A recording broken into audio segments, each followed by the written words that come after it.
الفرحة هي يوم فرحكوا ده شيء أكيد، ذكريات الليلة دي حضرة مش ممكن تغيب. Assalamualaikum warahmatullahi wabarakatuh. Waalaikumsalam warahmatullahi wabarakatuh. Alhamdulillahilladzi khalaqal mauta wal hayata liyabluwakum ayyukum ahsanu amala wa huwal azizul ghafur. Asyhadu an la ilaha illallah la syarikalah wa asyhadu anna Muhammadan abduhu wa rasuluh. Allahumma shalli ala Muhammad wa ala ali Muhammad amma ba'du.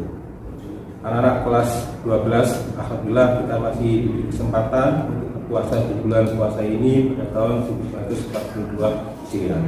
Pertama-tama marilah kita ucapkan rasa puja dan bersyukur kita kehadirat Allah SWT yang mana telah melimpahkan rahmat dan juga hidayahnya serta karunia-Nya kepada kita semuanya, sehingga kita dapat bertemu di acara Baitul Arqam di bulan Ramadan 1442 Hijriah. Shalawat serta salam tak curahkan kepada junjungan Nabi Muhammad SAW, karena beliau merupakan suri teladan bagi kita semuanya. Anak-anak yang berbahagia, sebelum kita mulai pada pertemuan kali ini, pada sesi kali ini, perkenankan saya akan membacakan biografi pemateri Ustadz yang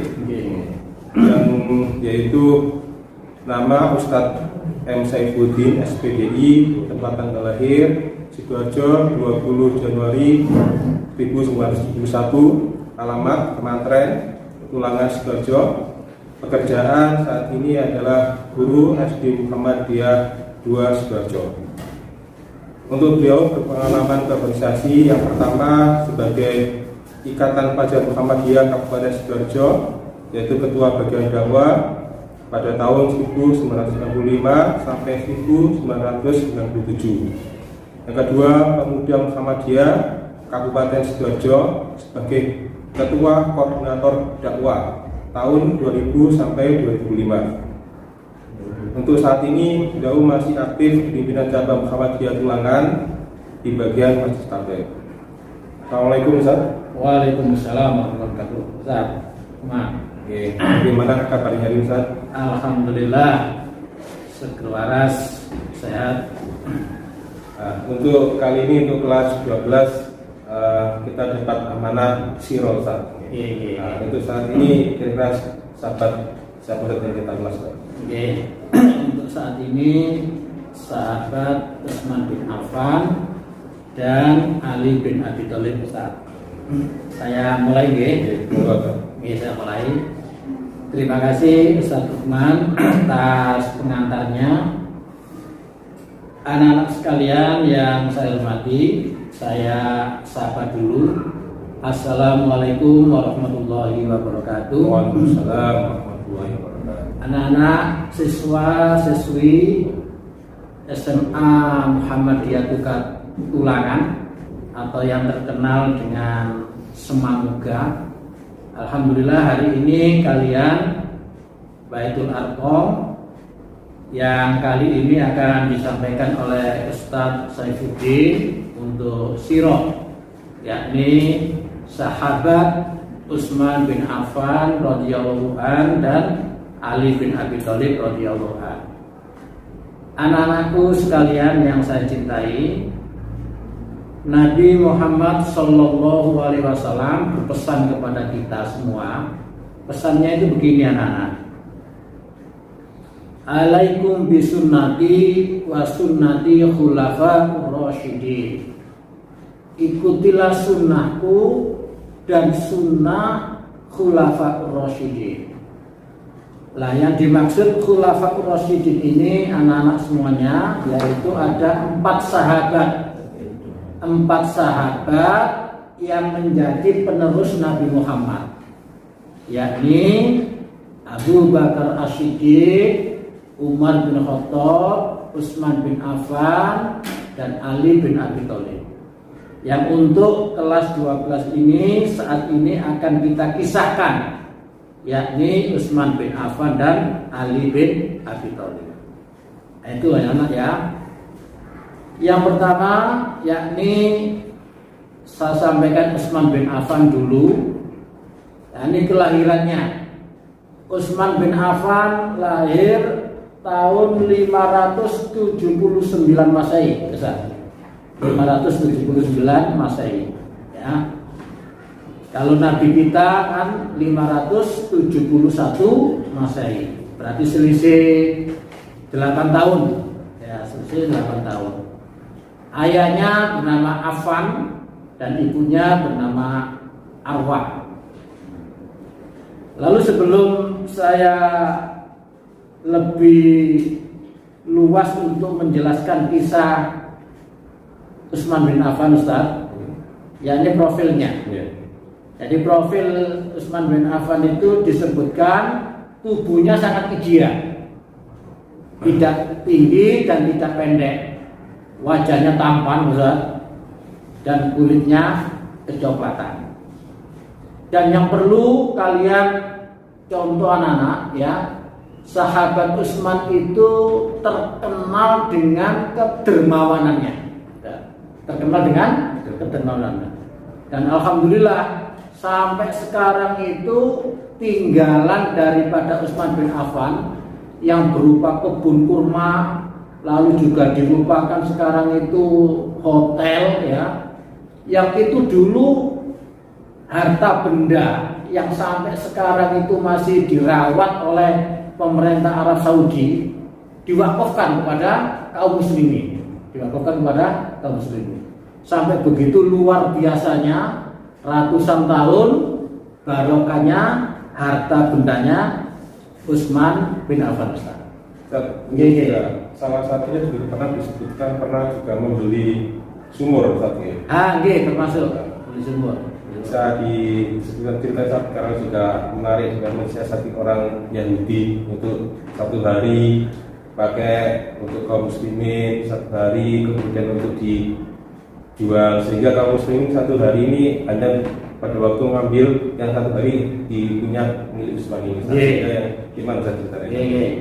Jadi untuk masalah sumur itu asalnya punya Yahudi, orang Yahudi. Akhirnya dengan sikap dan siasat ya, disikapi dan disiasati oleh Utsman bin Affan dengan apa yang disebutkan Ustadz Lukman tadi ya, akhirnya orang Yahudi itu menjual yang awalnya tidak mau menjual, akhirnya dijual kepada Utsman bin Affan dan sangat bermanfaat.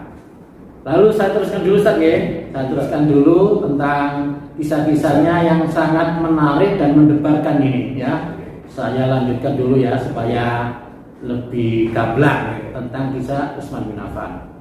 Lalu anak-anak sekalian, memasuki istri Utsman bin Affan. Yang perlu kalian ketahui ya, Utsman bin Affan itu diantaranya istrinya adalah dua putri Rasulullah. Yang pertama yang bernama Ruqayyah binti Muhammad, anaknya Nabi Muhammad. Ya. Setelah itu meninggal. Lalu dinikahkan lagi oleh Rasulullah dengan anaknya yang bernama Ummu Kulsum binti Muhammad. Jadi anak-anak, sahabat Utsman ini pernah menikahi dua putri Rasulullah. Luar biasa ya, luar biasa. Oleh karena itu, karena pernah menikahi dua putri Rasulullah, akhirnya dia mendapat gelar, Ustaz. Mendapat gelar, yaitu gelarnya itu Zunnurain. Ya, diingat-ingat anak-anak ya, gelarnya sahabat Utsman bin Affan Zunnurain, yang artinya yang memiliki dua cahaya. Yang memiliki dua cahaya. Karena memang pernah menikahi dua putri Rasulullah. Itu Ustaz. Nah. Selanjutnya dulu ya Ustaz ya. Iya. Saya lanjutkan ya supaya fokus ke anak-anak ya. Lalu selanjutnya perjalanannya Utsman, anak sekalian, khalifah yang pertama siapa ayo? Abu Bakar As-Siddiq. Lalu yang kedua Umar bin Khattab. Yang meninggal Umar itu ditikam oleh budak dari Majusi yang namanya Abu Lu'lu'ah itu. Akhirnya sahabat senior-senior itu berkumpul yang intinya mengangkat Utsman bin Affan untuk melanjutkan kepemimpinan umat Islam menggantikan Khalifah Umar bin Khattab besar. Yang terjadi pada tahun 644. Jadi sahabat Utsman itu diangkat menjadi khalifah tahun 644 sampai 656 Masehi. Jadi sekitar 12 tahun. Dari 12 tahun. Di lama sekali daripada Lama sekali. Ya, lama sekali sekitar 12 tahun, tapi ini nanti akan saya kisahkan Ustaz. Luar biasa apa saja jasa-jasa Utsman bin Affan ketika menjadi khalifah. Luar biasa Ustaz. Jadi jasa-jasanya itu diantaranya yang fenomenal ya, yang luar biasa. Dulu pada zaman Abu Bakar sudah ada ya memulai penulisan Al-Quran Ustaz. Lewat daun kurma, pelepah kurma, di tulang-tulang ya. Lalu di zaman Umar ya diteruskan ya. Lah di zaman Utsman inilah disempurnakan Ustaz. Dijadikan mushaf, sudah ada mushaf.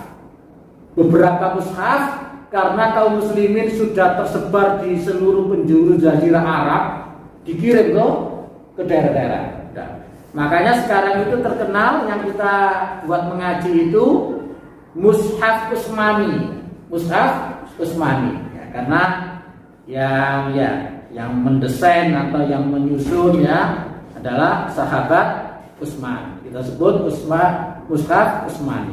Nah, itu Ustaz. Ya itu Ustaz. Ya. Saya lanjutkan saja Ustaz ya. Oke, lanjutkan ya.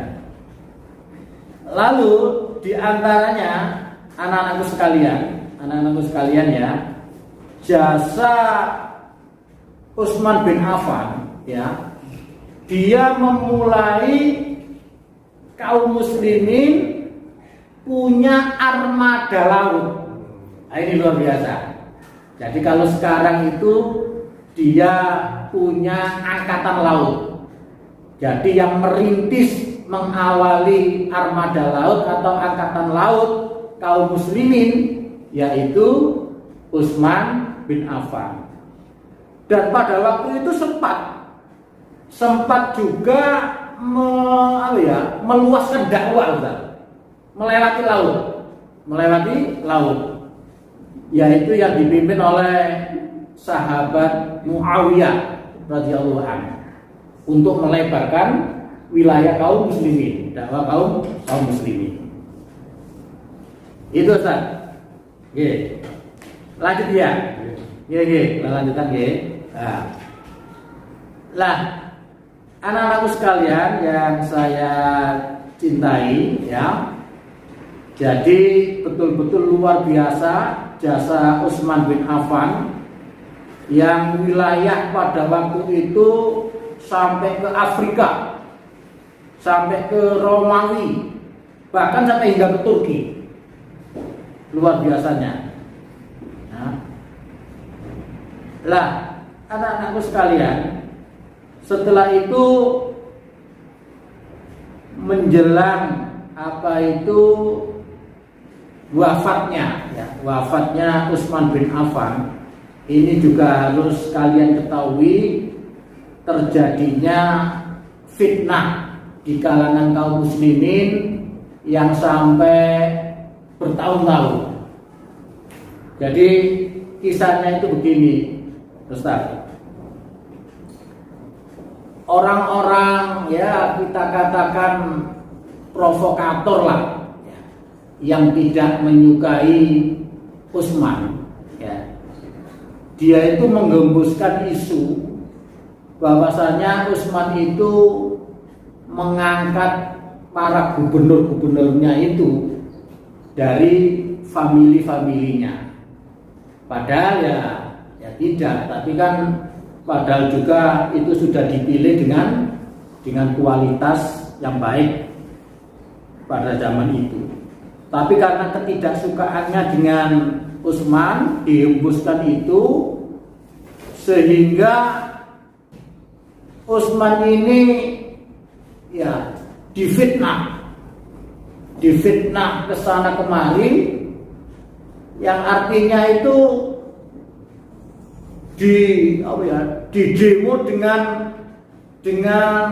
arogan, rumahnya itu. Nah, ini akhir kisah wafatnya Utsman itu, ya, didemo yang arogan, yang luar biasa, yang dihembuskan, yang dipelopori, ya, orang-orang Khawarij. Jadi orang-orang Khawarij itu ya memang orang-orangnya ahli ibadah, ahli baca Quran, tapi di dalam memahami Islamnya itu ngawur. Istilahnya itu sakarpe dhewe. Yang ciri khasnya itu sering mengatakan kepada orang Islam itu kafir.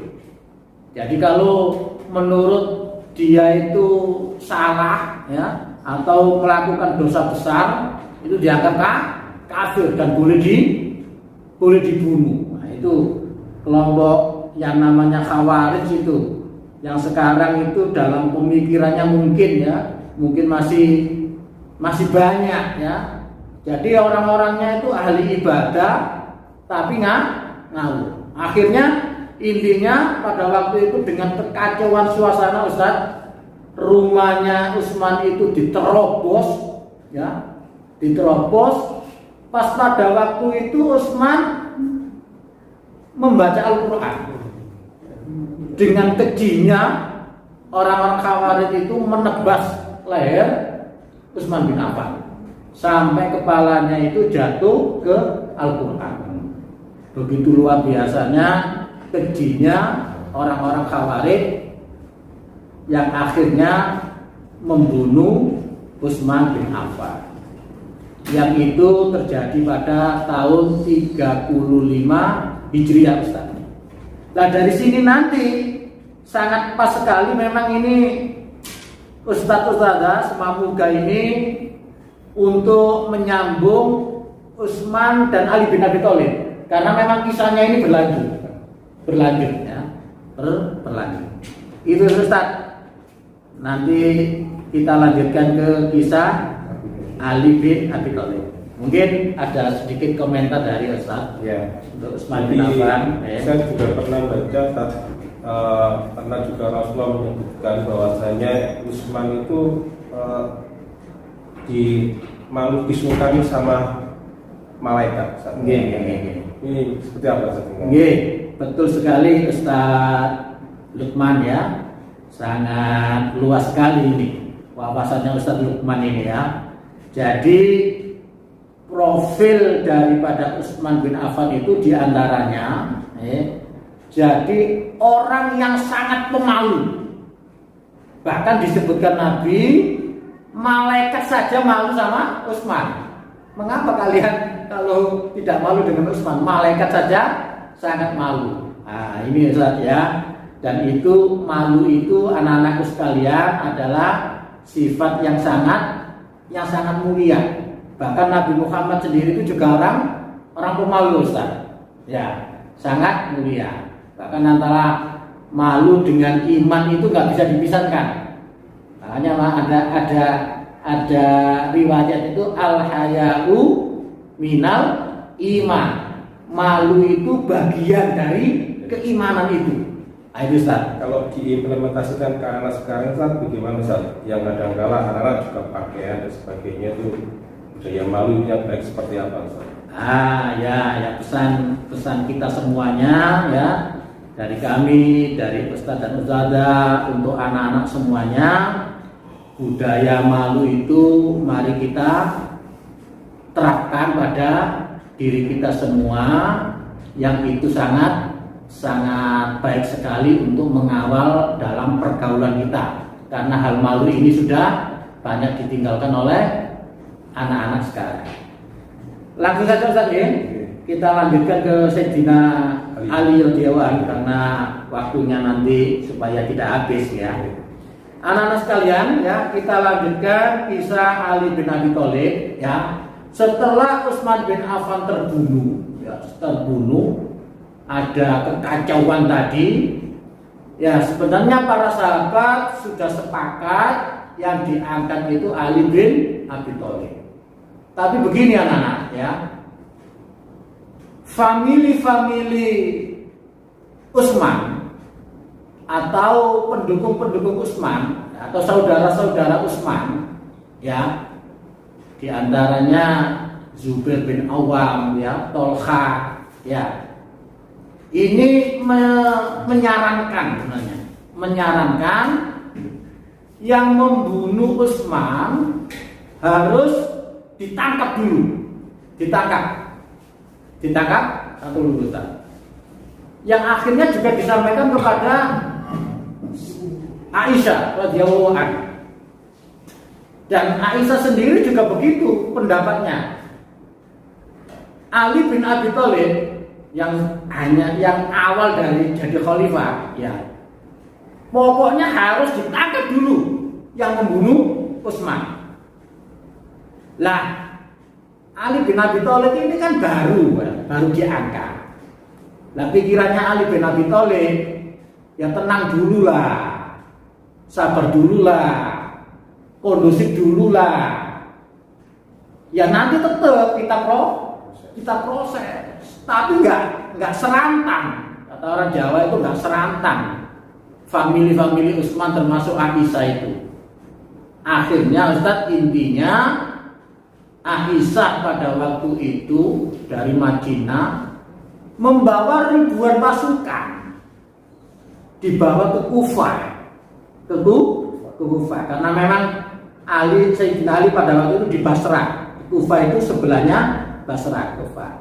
Nah sebenarnya niat awalnya itu baik ya, Aisyah itu yaitu untuk menemukan, ayo sama-sama mengejar para pembunuh Utsman ya, yang kita katakan orang Khawarij tadi ya. Tapi orang Khawarij itu begitu, punya pikiran licik ya, supaya dia tidak ditangkap secara massal, dia juga menyelinap menjadi pendukung Ali ya. Itu sebenarnya Sayyidina Ali sangat cerdas. Nanti dulu, tenang dulu, nanti akan kita proses. Lah setelah pasukannya Aisyah itu yang sudah ribuan itu ya, 7.000-an itu ya, di Kufah itu ya, otomatis ya pada waktu itu Sayyidina Ali ya juga jaga-jaga, kita menjaga kondusif. Lagi-lagi Ustaz, lagi-lagi orang Khawarij ini bermain, memunculkan fitnah yang intinya di tengah malam ya, kemah-kemahnya Aisyah dan para pasukannya itu diobrak-abrik.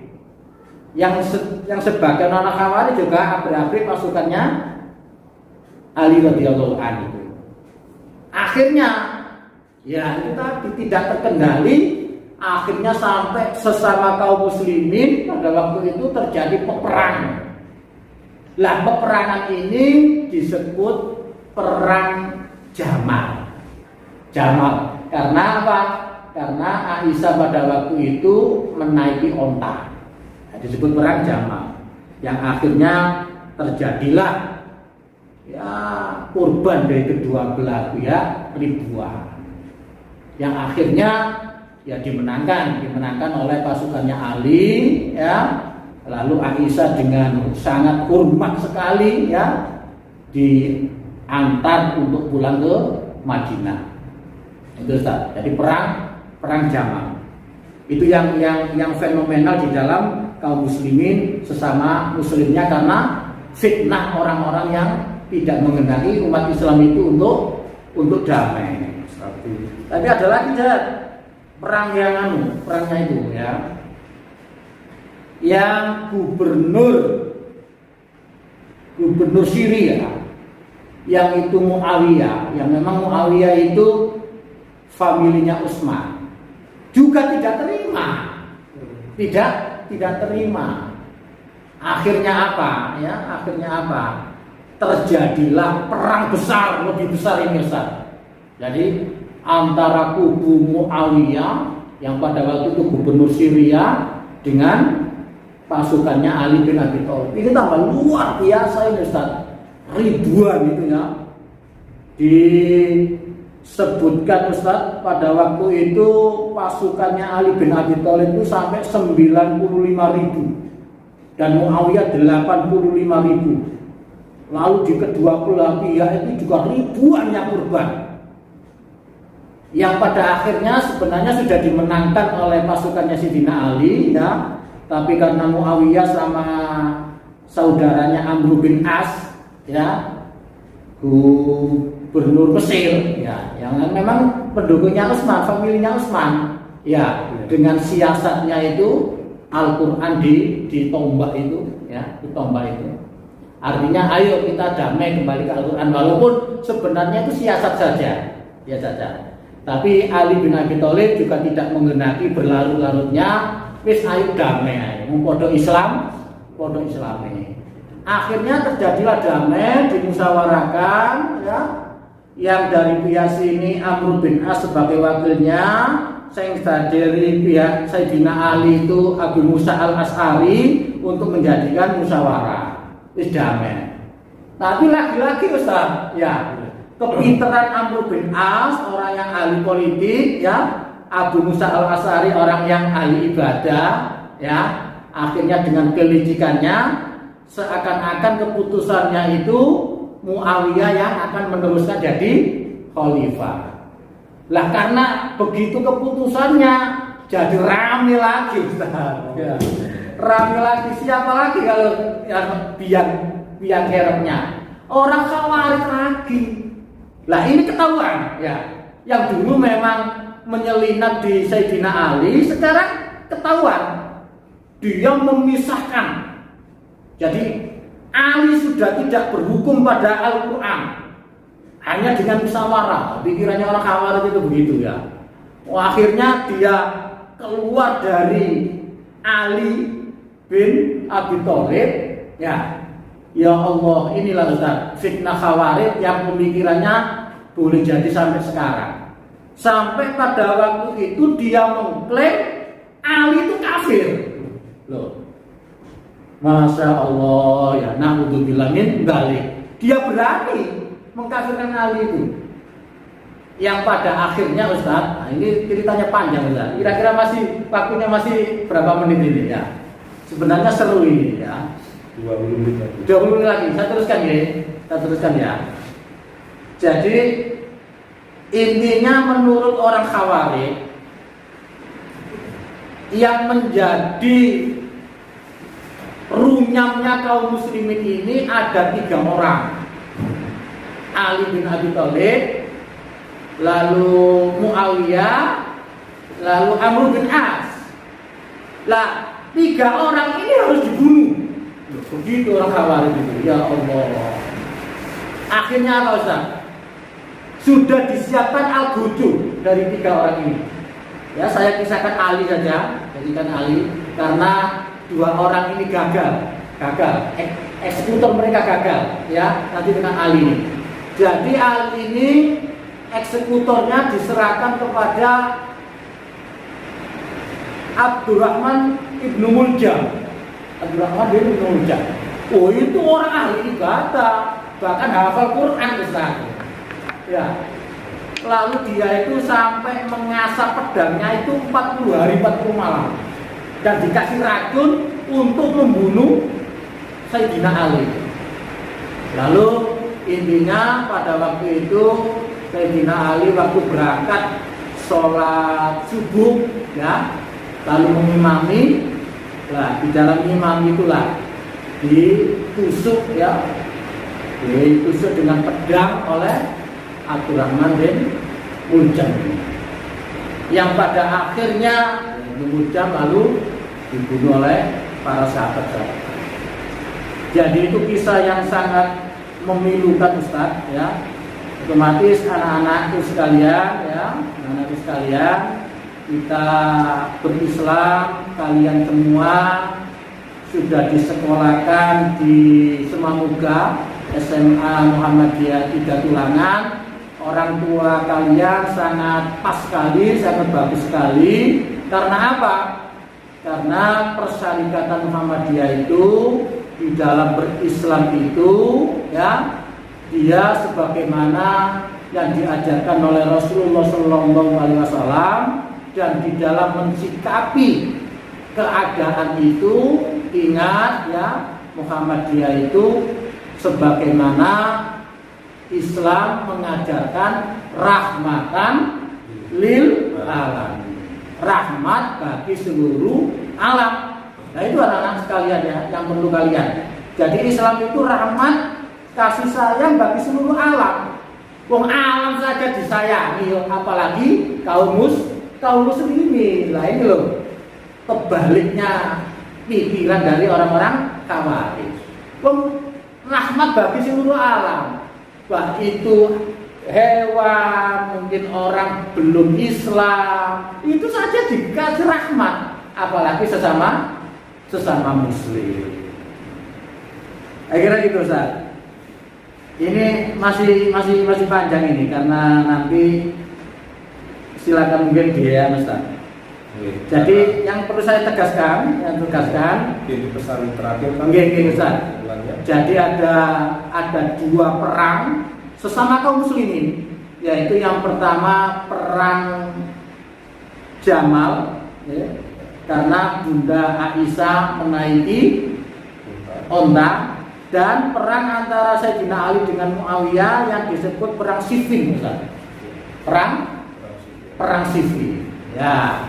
Itu anak-anakku sekalian ya. Karena ini nanti waktunya yang sangat mepet, sebenarnya kita itu sangat asik sekali ya.